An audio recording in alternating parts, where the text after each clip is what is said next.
We are on air now. Thank you. We are live.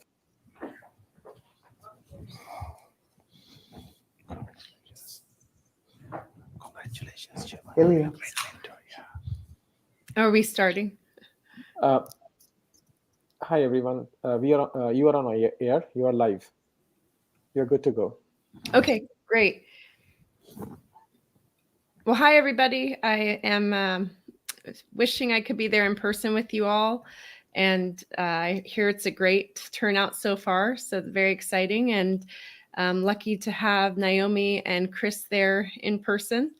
We're excited to chat today and just have some more real conversations around solving the problem, right? The solutions that we're going to bring and talk about today. So just to kind of kick things off and set some context, and I don't know that I can see all of the audience, but think about some of the next few points I'm going to mention. It might bring you back in the day a little bit.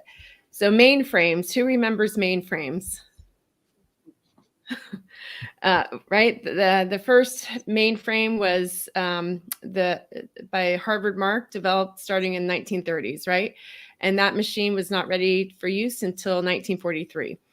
Then we've moved from mainframes to the cloud, right?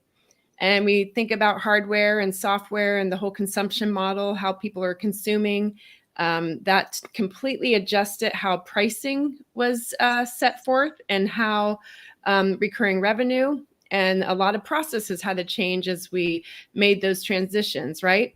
Then you think about the first cell phone. That was in April of 1973 by a Motorola engineer, Martin Cooper. And that cell phone looked very similar to our home phones at the time, right? And now we have these devices with a lot more to play around with other than just the buttons to call somebody.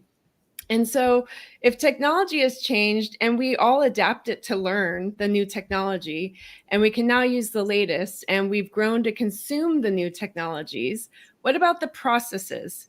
What about the people, right? And people needing to evolve.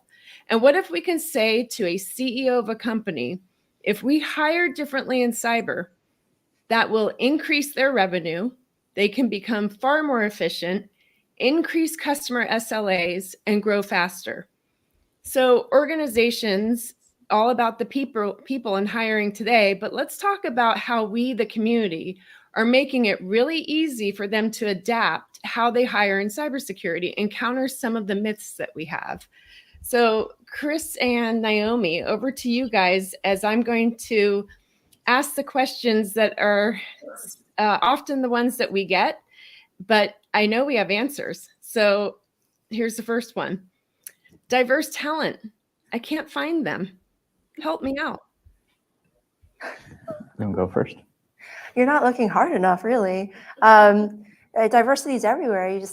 We want to be careful. We're not putting ourselves in buckets and individual identities and things like that. But if you look outside, you'll see so much diversity just wherever you look. Look for potential is what I really like to tell fellow hiring managers and CISOs. If you're looking for potential, not only will you have a better life because now everything is just beautiful around you, but you start to recognize that you can learn from anyone. Anyone here, even this intern here, this lovely intern, I can learn from anyone. A 4-year-old child, I can learn how to live life again and how to play again. There's so much that you can learn from just everyone else. If you start seeing potential in everyone, you can start to recognize you can learn from people too. And then you hire them, you bring them onto your team, and you learn together. I would add to that you're looking in the wrong places. There's conferences dedicated to having diversity, like the Diana Initiative, as well as many B-sides that go along with other conferences that help to highlight those types of skills. And then don't forget about the neurodiverse. There's a large population within the cybersecurity community that might be ADHD, that might have other neurodiversities, that if you take advantage of those skills, you can have extremely increased ROI from those individuals because you're using them for what they love to do and taking advantage of those skills. Did we pass, Leah? I think you passed. But you know what, though? I still have to qualify and assess them. That's a lot of work. Well, I'll jump into that. Depending on the role that you're looking for, there's a variety of different ways that you can look to qualify your candidates. If you're looking in different ways, like using hack the box type challenges or capture the flag type challenges, you can see that they have the skill sets in a different way. The only thing that we have to be careful about is ensuring that we are reaching that broader population that could have access to these if we're using it as a verification mechanism and not a screening mechanism. And I know you mentioned conferences, right? I think I just saw yesterday, right? Naomi, didn't you lead a panel where there were quite a few talented individuals that maybe I could check out to hire? And you seem to have done the work for me already. Yeah, and that's the thing. I think there's so many special people out there. I mean, I just found 2 wonderful students to help me out on the panel. I think they're really special, but I don't think they're quite unique. I think there's plenty of students just like them.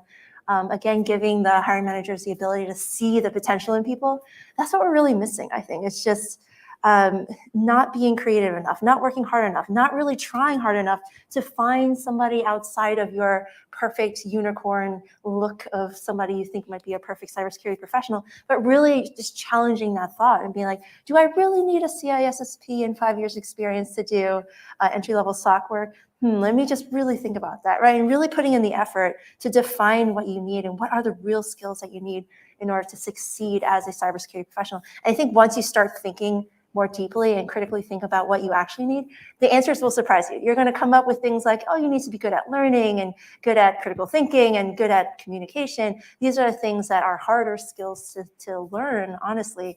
But when you get them, when you recognize them in other people, man, the potential in people that you see in people just goes through the roof. And it's quite amazing, I think. And why go out and recruit new individuals? Why not look at individuals within your organization? Our previous panelist talked about her expansive career within the federal government, going to different organizations within the federal government. The same can happen within organizations.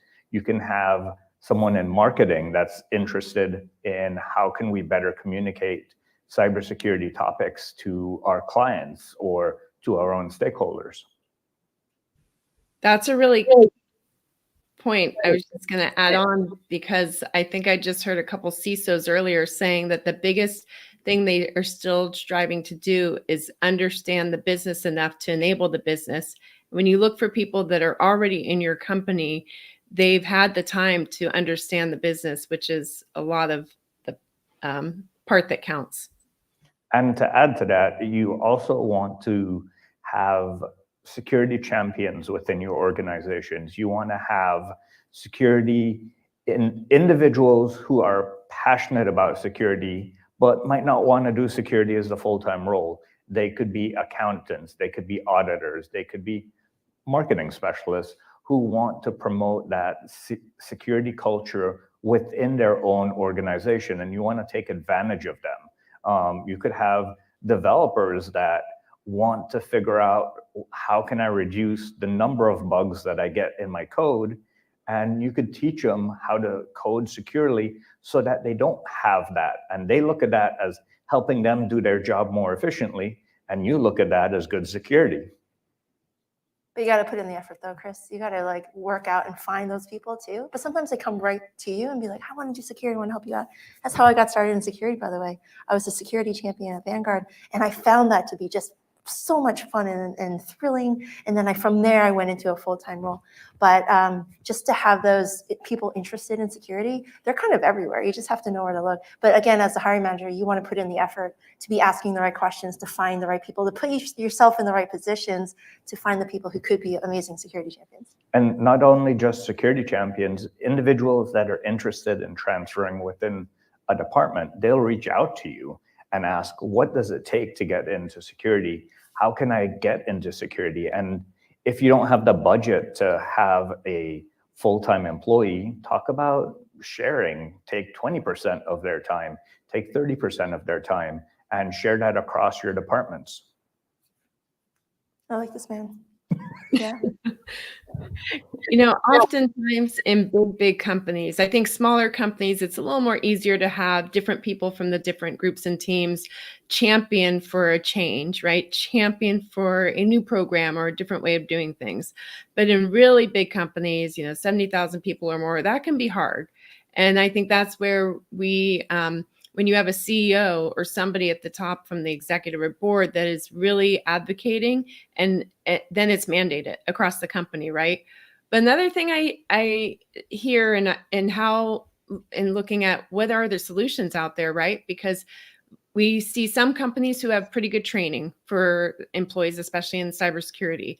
Now, what about I don't have the training necessary, or I would have to create the training you're talking about to upskill these folks. I don't have the time. I don't have the staff. What do I do? You want to take that? Oh man, so they're positioning the question completely wrong. They think they have the burden to do all the teaching, but I think there's so much that the student and the candidate's already doing on their own. They're building home labs, they're reading, they're looking for best practices. They're already doing a lot on their own. There's a lot less to close that gap than you think. One thing that I like to do is just have people shadow me. So whenever I hire an entry-level person, I just have them on calls with me where I am giving out security guidance or working through best practices and doing security architecture, for example. And then that person is just taking notes and just learning and watching and seeing what good information security practice looks like. And so at the end of the call, what I'll do is I'll have 5 or 10 minutes at the end and just be like, all right, what questions do you have? What kind of things did you learn today? What are the things that confused you? Because let's just go through those really quickly. I'm going to send you off to find references to learn on your own. And that's the amount of time that I took. I think it was only about 30 minutes a week, you know, at the end of the whole time that I would spend with an intern or an entry-level person to get them leveled up. And by the end, and that really compounds over time. So after like the 3-month internship, right, this person would, or these people would actually have a good solid base of which to like build to build more on, because they've seen me work through security guidance and security best practices. And then now they have an idea of what that looks like. And then they can just amend that and augment that with better learning, I would say. And if you're a local and state government, there's a lot of shared frameworks. There's a lot of shared training from CISA, from the Department of Education that's out there already. Take advantage of that. I think oftentimes people are not aware of all the free resources and frameworks that are out there. Reach out to your local representatives and try to get that information. For private companies, there's a lot of low-cost training options that are out there. And you can have train-the-trainer type options where if you have someone that's passionate about training others, then they can learn the concepts and then pass it on. And that becomes a more feasible option for you to train the rest of your workforce. Yeah, that stuff is so cheap. And a lot of big vendors will actually come out and do like a seminar or webinar for really low cost. Even AWS came in and they're like, hey, we can do this like a training for you guys. It's only going to cost you. And it was actually reimbursed completely in AWS credits. So it was really nice. We got like 20 people to do 2 one-week AWS training courses for free. And it was provided by the AWS team. And I was just like, how can not more companies do this? This is amazing. It was security architecture, right? And then security engineering. So those 2 classes for free, hosted by AWS with all the hands-on labs and everything else like that. And we brought that into our company for free. Did I say that for free? It was free. And I think that's amazing. Like, yeah, you mentioned an important point though, that shared responsibility model. So I think that shared responsibility model really holds those cloud companies accountable to ensure that their consumers understand what that shared responsibility is. You don't just pick up and go to the cloud. You have to understand where your responsibility lays. You own responsibility for the identity and access management. You own responsibility for your data. And then depending on the other services you have, there's a shared responsibility between you and the cloud provider. So having that training of understanding the product that you're buying, that's critical. Well, and I think there's been so much talk this week and prior. I mean, I grew up in the vendor landscape, right? With my career, most of my career. So as you start to see, and I think everyone's aware of, the amount of cybersecurity tool vendors, right? The landscape is huge. It's absolutely enormous. But just like that tool vendor landscape is growing big, so are all of these providers or trainers or what have you, organizations that will take on this, whether it's the student or the career transitioner or the one coming out of military or other, right? To do that 3-month program and train them up for the skill sets specifically applied for certain job roles, right? Organizations, can't they partner with those organizations to say, now you're specifically signing up to get that talent that's already, the work's been put in, and applying them directly for your open job roles? That just seems so easy, right? I mean, is it really going to cost me that much more money or take me that much more time to work in that sort of a ecosystem fashion? Well, it does take that partnership between private companies and the education system, whether you're talking about local community colleges, local universities, or even K through 12, and understanding where the motivation's needed to augment the education being provided so that they are supplying the students that you need as an employer to be able to provide that pipeline of talent.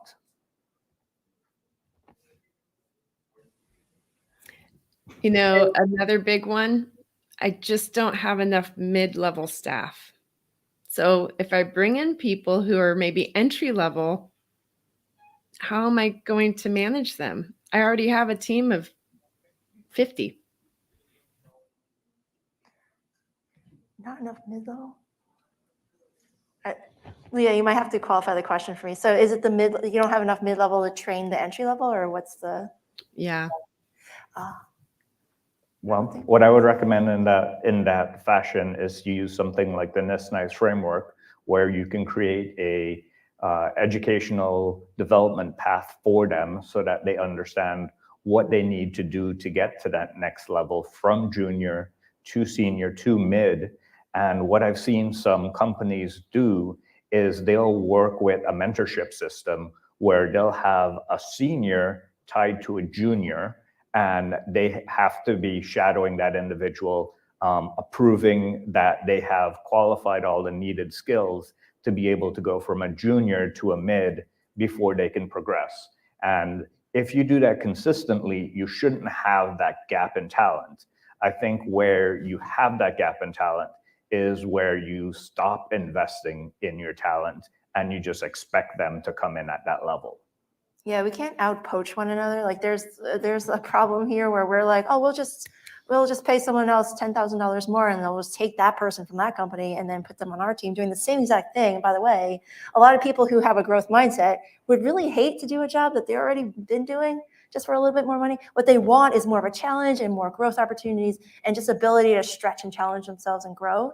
What we're trying to do in our industry right now is literally outpoach one another and be like, Chris, I'm just going to take your mid-level senior people, whatever, and I'm just going to pay them a little bit more, and they're going to have them come to my team, instead of just investing with the entry level and understanding that there's ways to safely grow these people from an entry level role into a more mid and a more senior level position. Because what do we do as security professionals? We manage risk, right? Like that's what we're really good at. So put in the security controls around building out an entry-level workforce, giving them just the safe enough spaces to play in, giving them just enough access. Don't give them sudo, don't give them sysadmin. Like just give them just the amount of stuff to have both the ability for them to be impactful to your organization, and then for them to operate safely in your environment too. So you're not like overwhelming them with all the things on day one, because that's not even a thing. You can't do that. As a security professional, you want to manage risk well, and that starts with everything. It's people, process, technology, not just process and technology. Focus on your people too.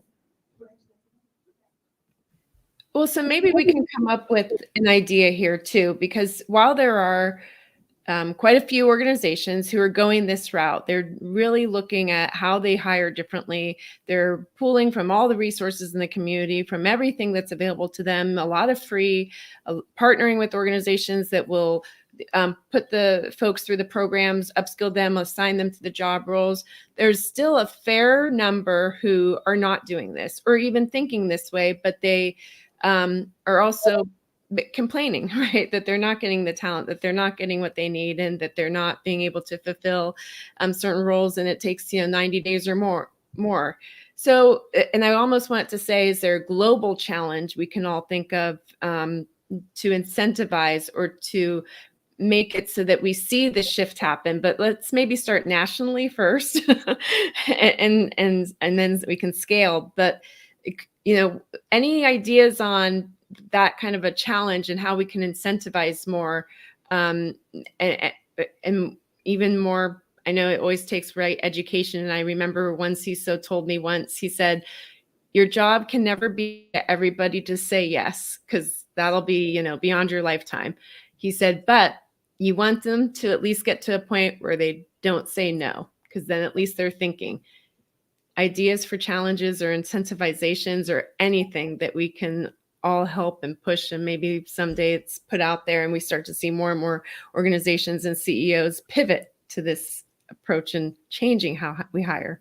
I mean, I have a practical solution. I mean, if you have an empty seat, what's better for you, an empty seat or someone who might just be an entry-level person? Like, I would take the entry-level person every single day, every single time, every single chance, because I think even as somebody who has no knowledge of something that I'd love them to do, I think they could still learn. I think humans are quite adaptable and they're resilient and they're great.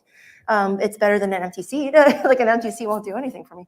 So I think from a practical perspective, like, hire an intern. If you don't trust this person to be a full-time person for you, you can pay them $20 an hour for 35 hours a week. You don't even have to pay them pennies, right? Thank you, American corporate life. But like, you don't need to do all that stuff. Just get somebody who has an interest in this. You find them to be highly adaptable and good critical thinker, right? Hire them just for 35 hours a week while you are currently recruiting and hiring for your full-time role.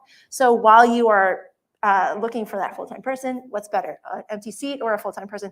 Why not hire that entry-level intern to help you with the basics, foundational stuff that we all know about, asset management, configuration management, all that good stuff, and do that for them. And at the end of 90 days, you can hire them or let them go. And by then, hopefully you've gotten that full-time person. But then that person now leaves your organization with at least 3 months of experience that they can put on their resume and then build on top of that. And conversely, as the person looking to intern, you can approach these hiring managers and say, hey, I know you've had this role open for like 6 months. Is there any way that I can just come in as an intern? I'm only taking $20 an hour, right? Like, so you can actually come in and pitch that to the hiring managers also. And, somebody with a growth mindset on the hiring manager side, they might see you and be like, I'll give you a chance. And that's all you really need, is somebody to give you a chance. And so those two can really come together in a nice way. And it really isn't huge amounts of risk. It's just 90 days, $20 an hour times 35 hours a week. It's not too bad. And it's something I've done.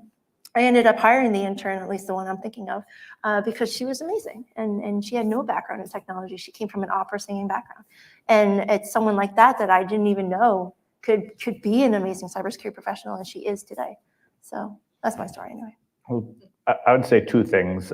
Thinking about risk, what's the risk that not having someone costs your organization? And what's the risk of hiring someone and them having the potential to remediate and minimize the risk to your organization? Secondly, I would say, I think we need to change our approach. We've been hiring for these long dockets of requirements, these high levels of experience. Why not put out a job description that this is the problem that you're looking to solve?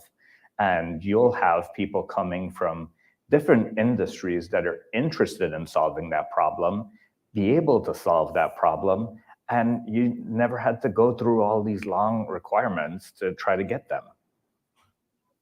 It's interesting. I was just thinking about what you're saying, Chris, because I need to get a head count and I need to act fast. And I don't have a job description, but I'm told just go get the person, right? So I have in my head what I want, and it's a few bullets, right? And I put it out there just that I'm looking for X role, right? That's it, full time, nothing else. And I got actually quite a few responses. And so now I have the conversations, 15, 20-minute chats lined up with a few people to start conversing, and then can share more, right? And get a feel for who they are, what they can bring. Can they do it enough where we have training? Or I can teach and coach, right? But I know that at the end of the day, whoever that is, and it doesn't have to, it won't be a unicorn because that doesn't exist, but that it's already going to reduce my workload so that I'm not overburdened, right? And I think about, even if you're in a very, very large organization, how many times do we look around and see a peer or a colleague or somebody else from another group who does something and then it's successful, and then you want to emulate that and mirror almost that approach, but within your business unit or your area. And I think if it's in an organization where maybe it's not coming from the CEO on down, just takes one person, so a hiring manager in security, that can say, well, if I'm looking for a specific role, I can get more close to HR and really work to try to recruit the person and educate HR on what to look for, instead of not knowing and then weeding people out that are probably quite qualified. And then you take that approach and you make it happen, so that then you show success on, hey, I hired differently, 6 months, 12 months, fast track. This has proven to be a success. I'm going to hire this way all the time. Then I think if you look around the entire company and people start seeing this and noticing, hey, it worked for that person and that team, I should start to do that, right? That effect, it really does, it occurs and it goes around.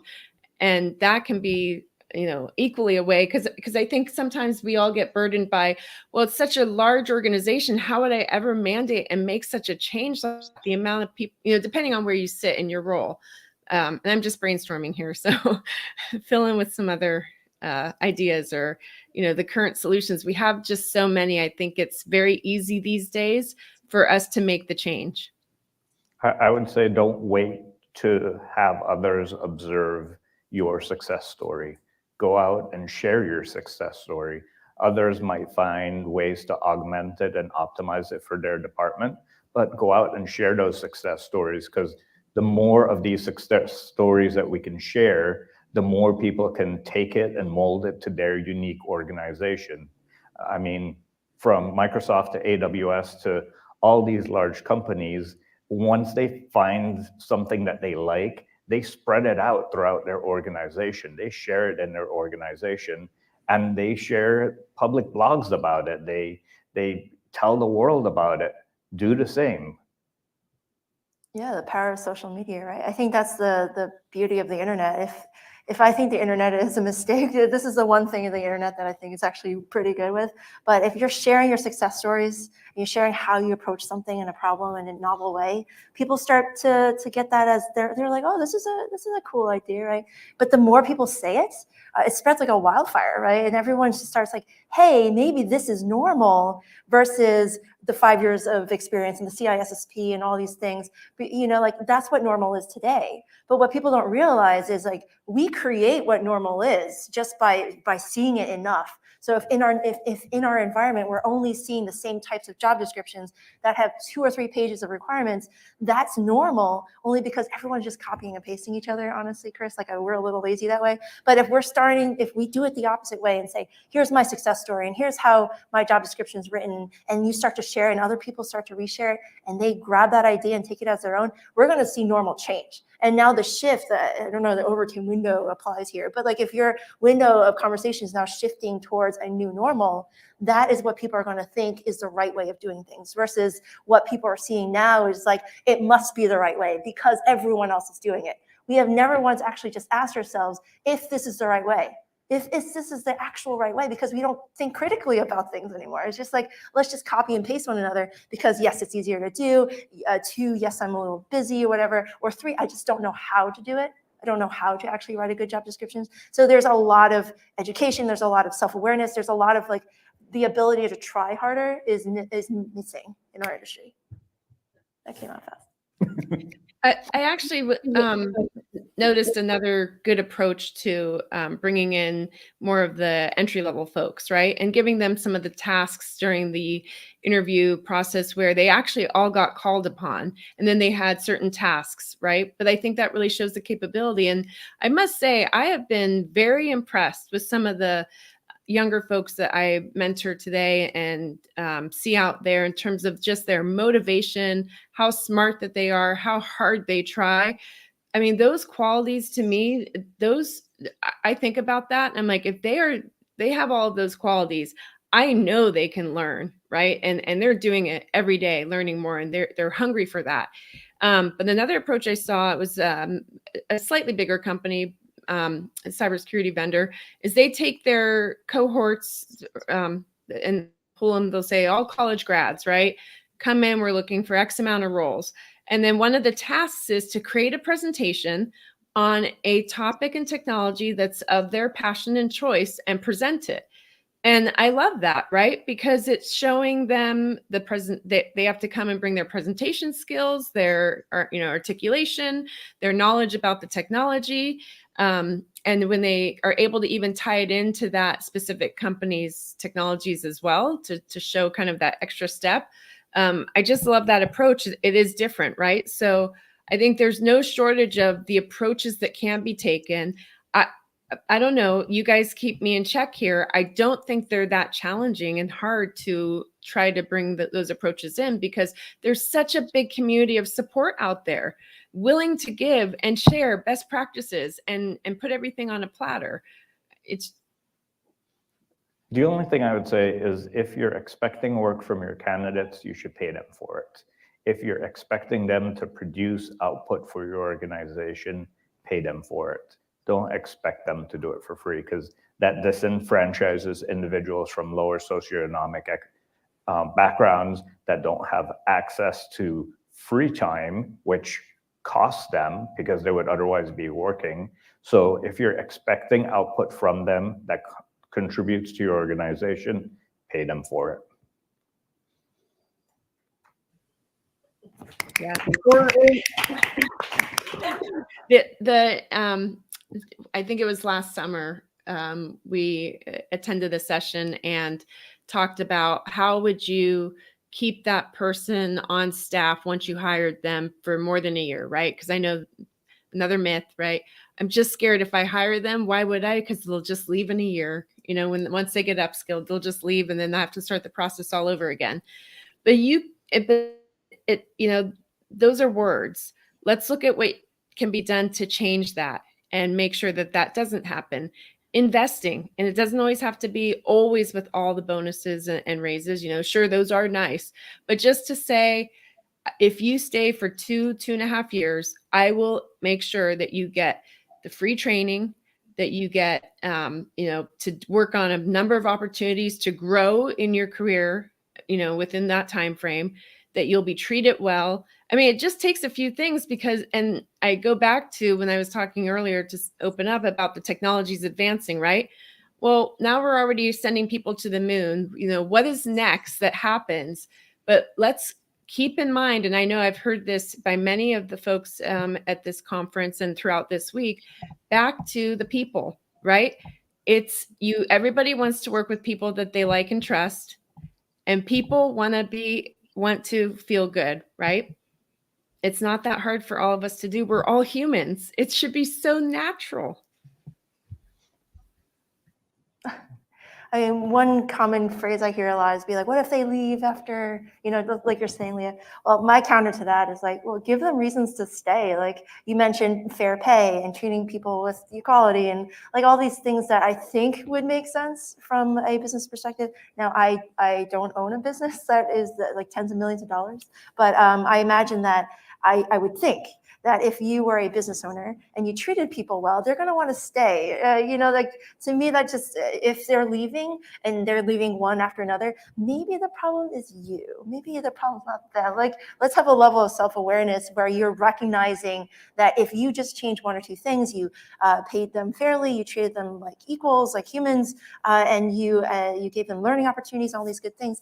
I think you'll see a shift. I think you'll see your people wanting to stay I personally have never had anyone leave under me, so which is I think a good thing.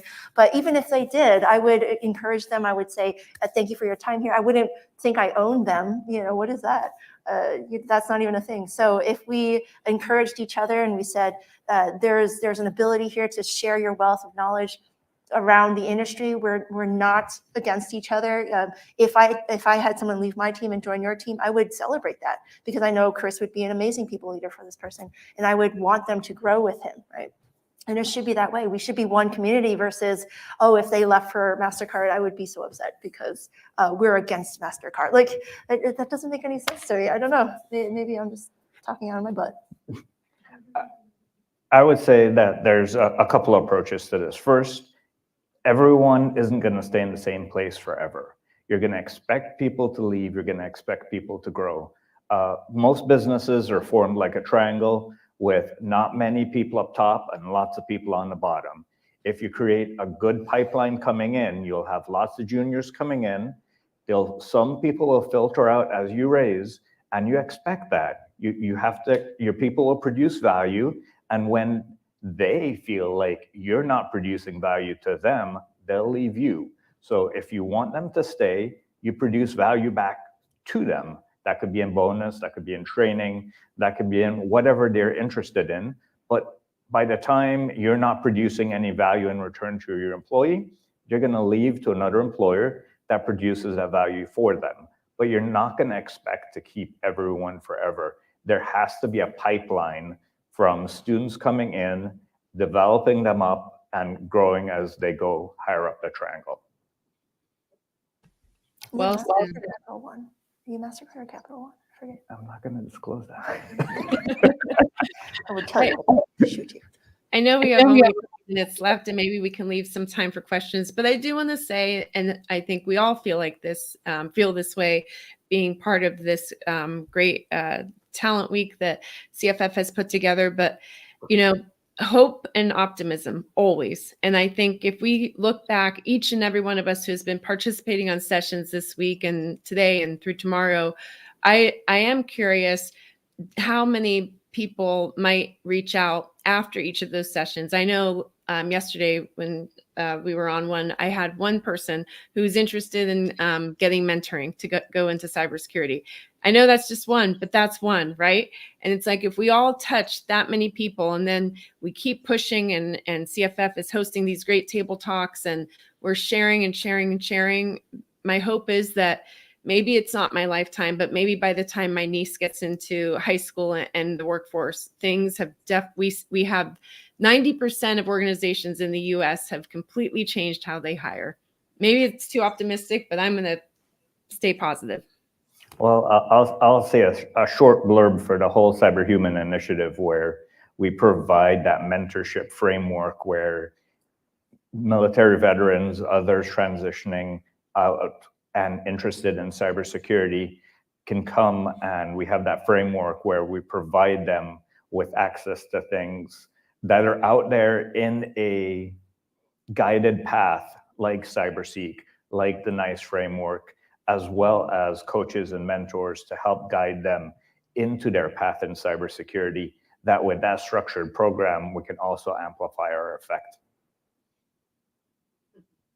And your Gatebreakers Foundation? Cybersecurity Gatebreakers. So I honestly think the supply side is great. I think the demand side needs work. So Cybersecurity Gatebreakers Foundation, we're built to win the hearts and minds of hiring managers, to show them the way to hire and build the next generation. Not only is it important to do, but how to do it well, and then also, why to do it well. So that's what my foundation is for.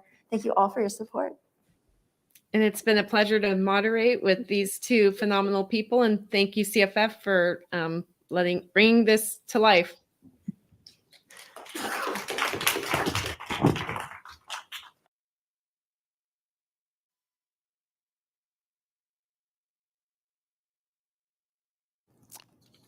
Well, this is another great rendition, as you can think of the creative ideas and the personal experiences that each of what Chris, Leah, and kind of Naomi mentioned Yesterday, we saw the other version of it, students' rendition of their issues and challenges for their learning and their expectation.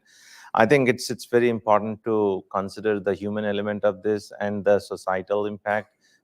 With those two together, I think we can do a lot more good. With that, I would like to welcome my friend Stephen Singh and Brian Levine to join me in the next discussion, which I believe is a business focus on the talent issue that we are talking about today. And I have had the pleasure of working with them both. And I was always looking to meet them, and looks like this is the first time Stephen and Brian are meeting together, which is great. At least we got one thing achieved. So they're going to switch out, and I don't know if this is the same session that the team's using. Let them give a minute to just assemble and get ready.